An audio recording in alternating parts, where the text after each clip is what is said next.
and then the whole headliner is going to come out. I'm a little bit worried because it's just a very soft foam underneath here, but we'll see what happens.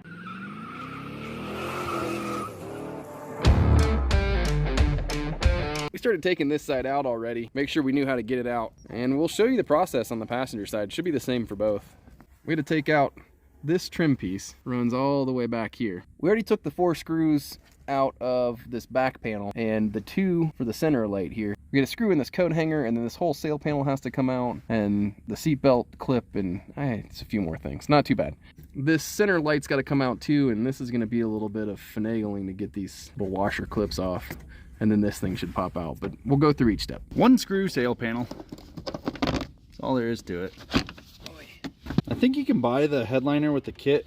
It comes with enough to cover these sail panels so it all matches, but we're just gonna reinstall as is. 1 screw out of there. This guy here just pops down like that. You can just let it hang. Tim's the interior guy, so I gave him the hardest job. Yeah, no, it's not going anywhere. It's not going well. You got 3 screws in this little visor piece, and there you go. That drops out.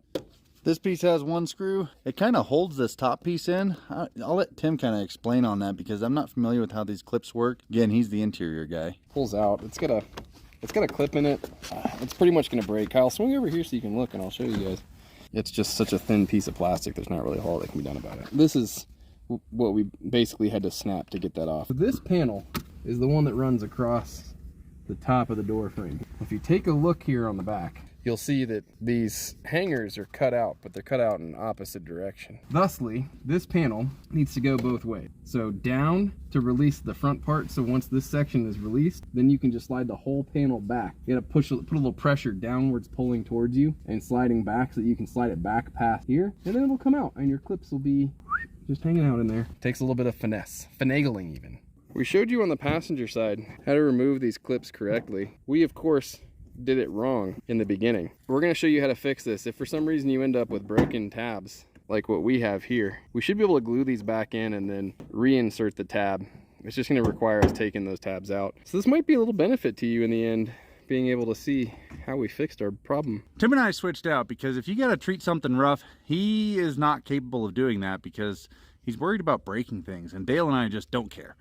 So I went and pried on this little guy, and I just pried a little bit on this side, then that side, then that side. I kind of 4-pointed it like that and just kept going and going. You see I kind of dinged it up.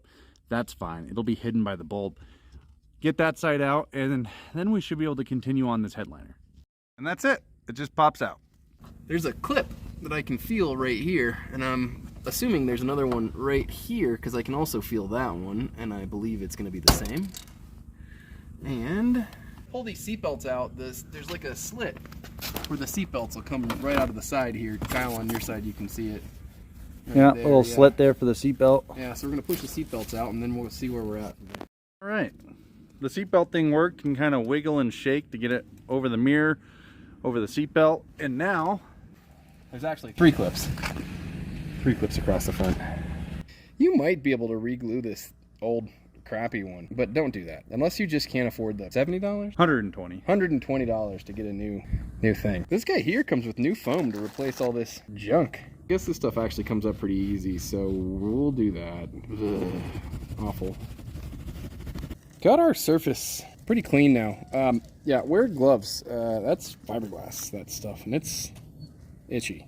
We have a lot of extra fabric, which is nice. We're just going to give it a little bit of overlap on the back. This is going to have a trim piece to cover it, so we don't need to have overlap here, whereas on the front of the headliner, it'll actually be visible. So we're going to wrap it over and glue it to the other side, the front.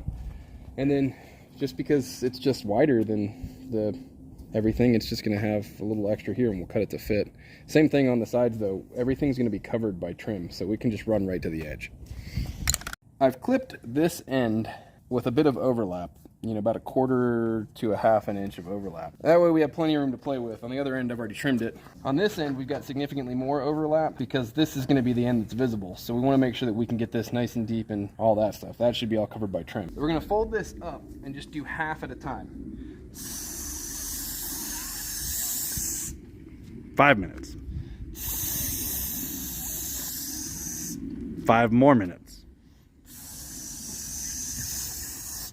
5 minutes for a 3rd time. Tack it down. Notice we went opposite directions. That's what the directions on this particular can of spray say. Permatex, I don't know, that's what it says. It says go one way, then the opposite direction.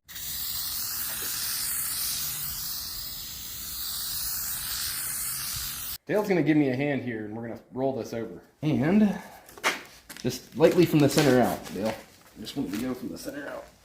I'm gonna try to push it all out now though, because it's got a little lumpy. Oops. Stay from the center and work your way out, my friend. Always from the center out, always, always.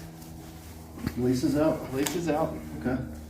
And I guess we'll just let it dry for a bit and maybe come back tomorrow and install it. It's been 24 hours. Now we're gonna have to come in here, do a little bit of cutting for the center light and then a little more gluing. This edge is already glued, but these ones clearly aren't. So we're maybe gonna do a little cut, little glue, a little cut there, maybe a little glue, and let it sit for another 30 minutes or so, and then install it in the Firebird. Made our cuts, just trimmed a bunch of the extra so then we can fold this stuff over. Made some little X cuts for the light, little cuts here for the seatbelt through there. I think it'll work. We'll just keep gluing.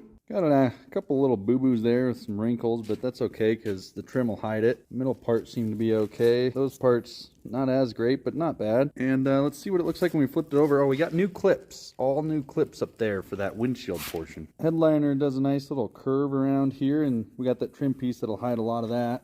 The dome light doesn't look too bad. All along the edges, this is where those trim pieces will sit, but that doesn't look bad. We punched our holes for the visors. So the way we're probably going to do this is windshield side first, then the center light, and then kind of everything else. Well, that went in pretty good up there. It was a little hard to find where they go, but once they were in, it's okay.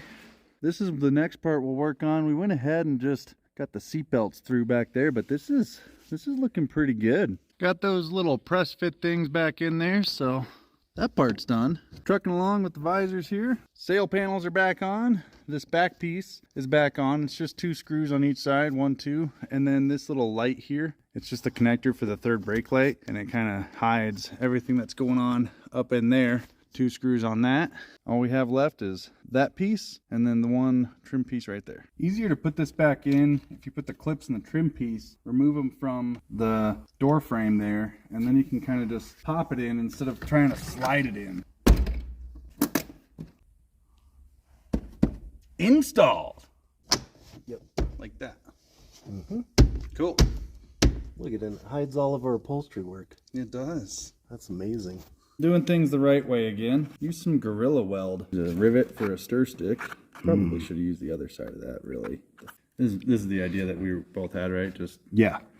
dip and go. And then apply. That stuff is pungent. And there you have it. It doesn't look real pretty, but it doesn't have to. That trim piece worked out just fine. We got these little pieces back on to kind of finish it up there. That's a job well done. Looks good. Nice. Yep.